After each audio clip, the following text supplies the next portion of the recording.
Assalamualaikum warahmatullahi wabarakatuh.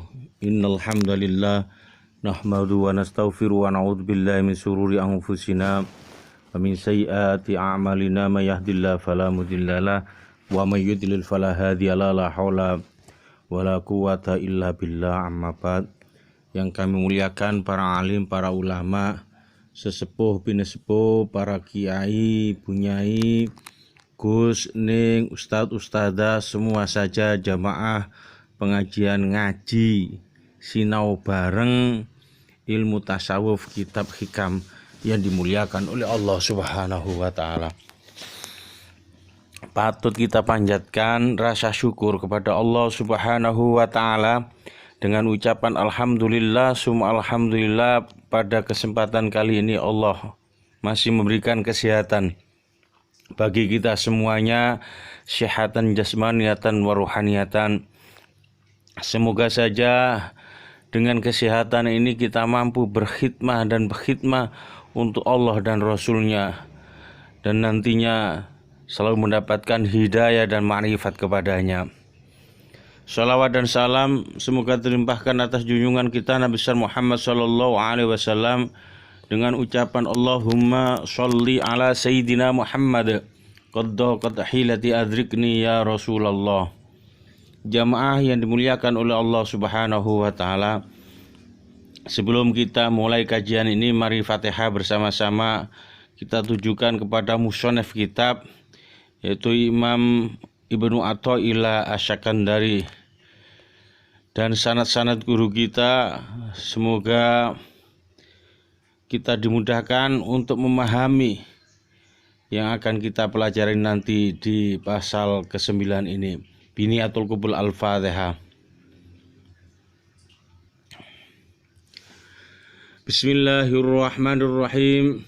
Tatanawwa'at macem-macem apa ajnasul a'mali, pira-pira jenise amal, litanawwi waridatil ahwali, kerono macem-maceme warid-warid ahwal-ahwal. Artinya beragamnya jenis amal-amal itu disebabkan oleh beragamnya warid-warid yang akan turun pada ahwal-ahwal hambanya.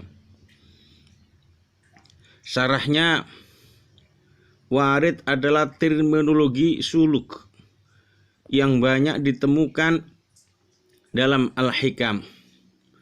Makna sederhana warid adalah karunia Allah yang turun kepada seorang hamba.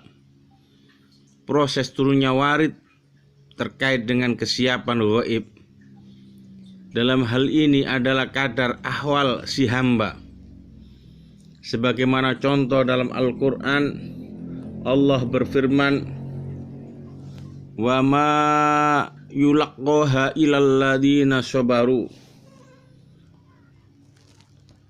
tidak dianugerahkan al-hasanah itu melainkan kepada orang-orang yang sabar. Quran surat Fussilat ayat 35. Dalam ayat di atas, sabar adalah ahwal si hamba, dan al-hasanah yang dianugerahkan merupakan warid yang Allah karuniakan. Namun dalam pasal ini Ibnu Athaillah tidak hanya berbicara tentang ahwal dan warid, namun juga berbicara keterkaitan antara warid dan amal. Bahwa warid yang diterima seorang hamba terkait dengan amal hamba tersebut. Amal yang dimaksud di sini adalah berupa amal yang khusus, yakni amal atau dharma yang terkait dengan misi hidup atau jati diri seseorang.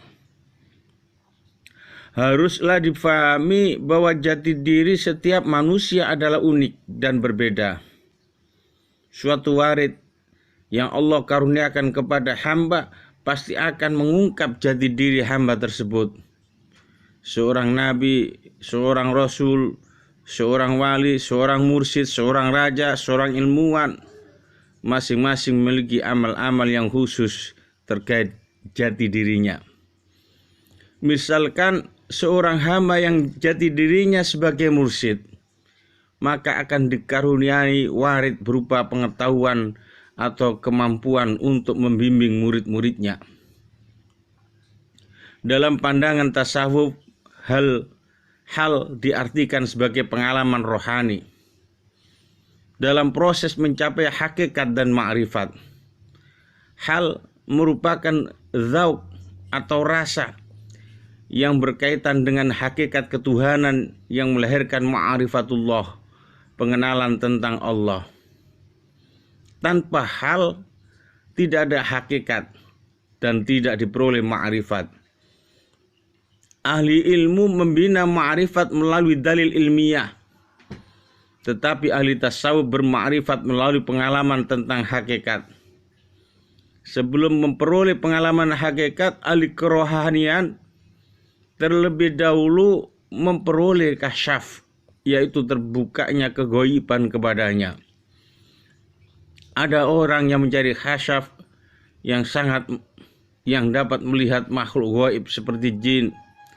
Dalam proses mencapai hakikat ketuhanan kasyaf yang demikian tidak penting, kasyaf itu yang penting adalah dapat mengenali tipu daya setan yang bersembunyi dalam berbagai bentuk dan suasana di dunia ini. Rasulullah Shallallahu Alaihi Wasallam sendiri sebagai ahli kasyaf yang paling unggul hanya melihat Jibril alaihi salatu wassalam dalam rupanya yang asli 2 kali saja. Walaupun pada setiap kali Jibril alaihi salatu wassalam menemui Rasulullah sallallahu alaihi wasallam dengan rupa yang berbeda, Rasulullah tetap mengenalinya sebagai Jibril alaihi salatu wassalam.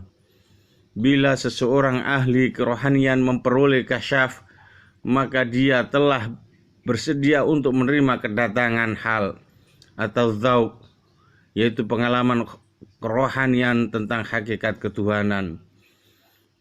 Hal tidak mungkin diperoleh dengan beramal dan menuntut ilmu. Sebelum itu pernah dinyatakan bahwa tidak ada jalan untuk masuk ke dalam gerbang ma'rifat. Seseorang hanya mampu beramal dengan menuntut ilmu untuk mencapai pintu gerbangnya. Apabila sampai di situ, seorang hanya menanti karunia Allah, semata-mata karunia Allah yang membawa ma'rifat kepada hamba-hambanya. Karena Allah yang mengandung ma'rifat itu dinamakan hal. Ada orang yang memperoleh hal sekali saja dan dikuasai oleh hal dalam waktu yang tertentu saja. Dan ada juga yang terus-menerus di dalam hal. Hal yang terus-menerus atau berkekalan dinamakan wisol, yaitu penyerapan hal secara terus-menerus, kekal atau bako. Orang yang mencapai wisol akan terus hidup dengan cara hal yang terjadi, hal-hal atau ahwal, dan wisol bisa dibagi menjadi 5 macam. Yang pertama, abid. Abid adalah orang yang dikuasai oleh hal atau dzauq yang membuat dia merasakan dengan sangat bahwa dirinya hanyalah seorang hamba yang tidak memiliki apa-apa dan tidak mempunyai daya dan upaya untuk melakukan sesuatu, kekuatan, usaha, bakat-bakat dan apa saja yang ada dengannya adanya daya dan upaya yang dari Allah. Semuanya itu adalah karunia Allah semata.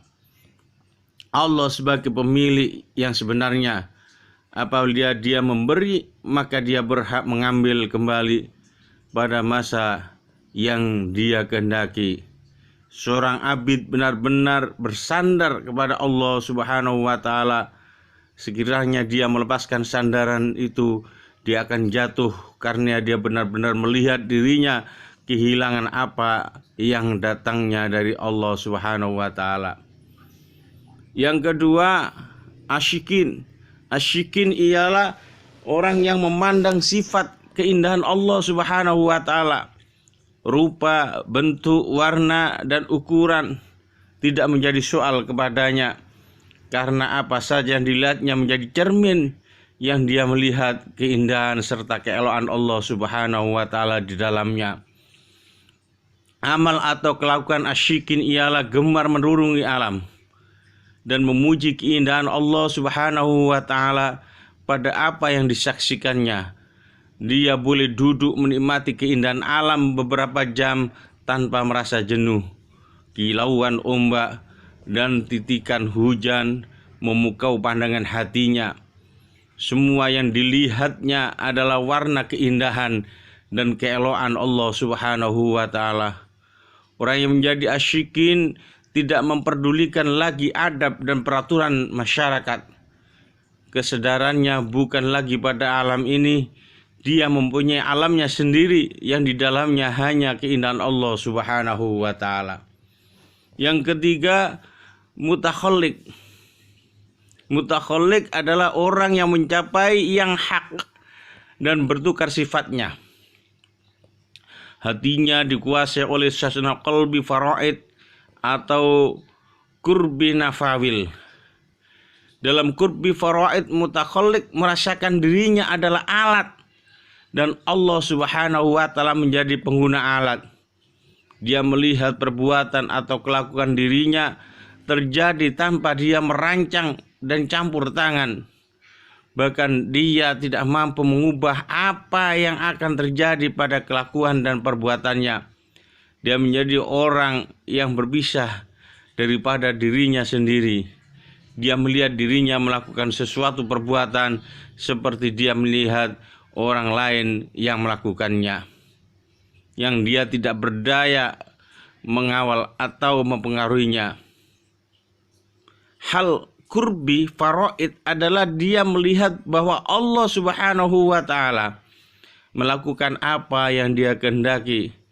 Perbuatan dia sendiri adalah gerakan Allah Subhanahu wa taala, dan diamnya setelah gerakan Allah Subhanahu wa taala, orang ini tidak mempunyai keindahan sendiri, tidak mempunyai kehendak sendiri, tidak ada ikhtiar dan takdir. Apa yang mengenai dirinya seperti perkataan dan perbuatan berlaku secara spontan. Kelakuan atau amal qurbi faraid ialah bercampur-campur di antara logika dengan tidak logika. Mengikuti adat dengan merombak adat.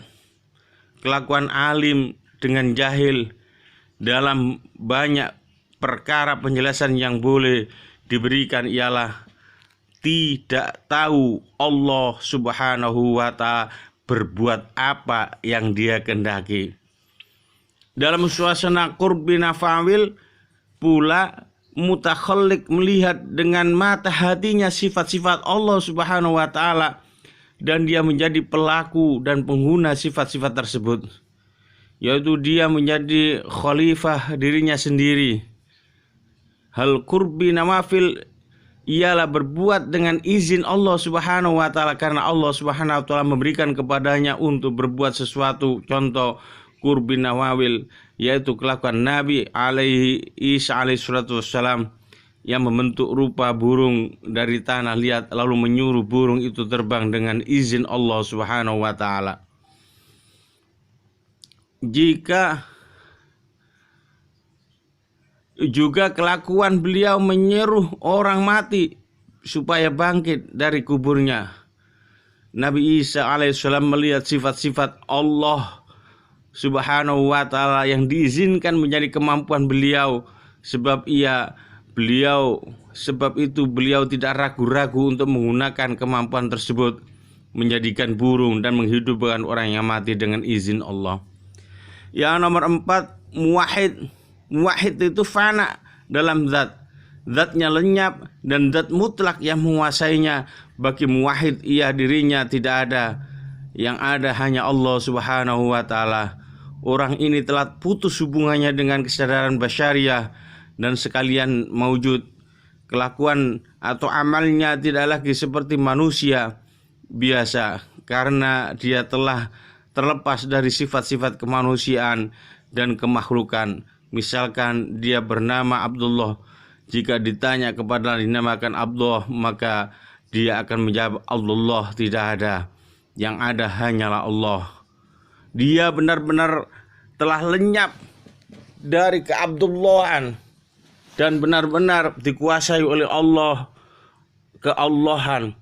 Ketika dia dikuasai oleh hal, dia terlepas daripada beban hukum syara.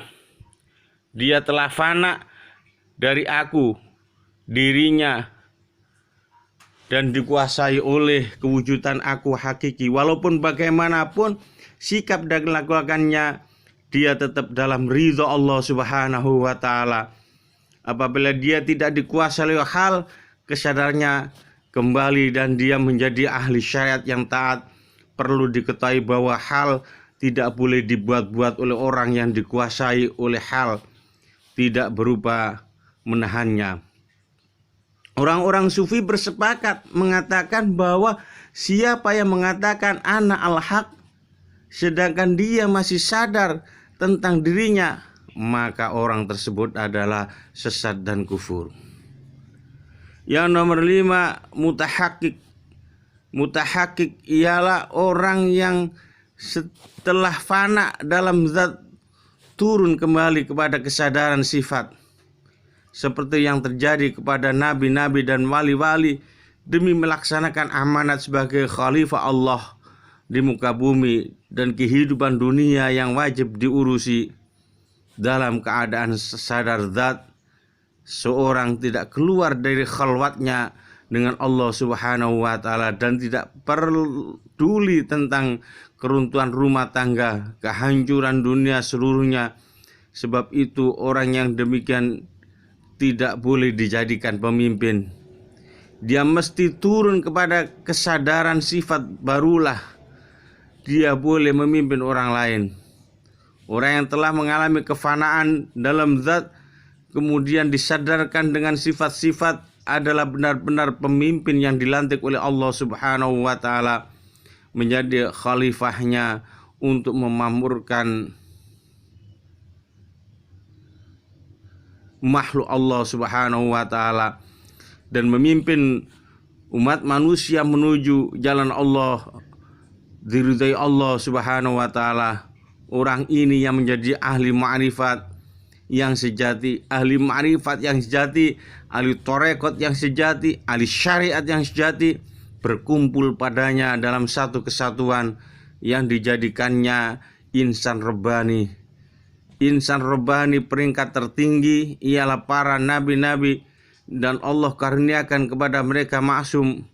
Sementara yang tidak menjadi nabi dilantik sebagai walinya dengan diberi perlindungan dan pemeliharaan.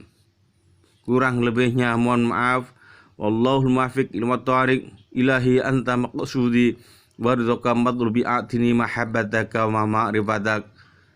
Aquli hadza. Assalamualaikum warahmatullahi wabarakatuh.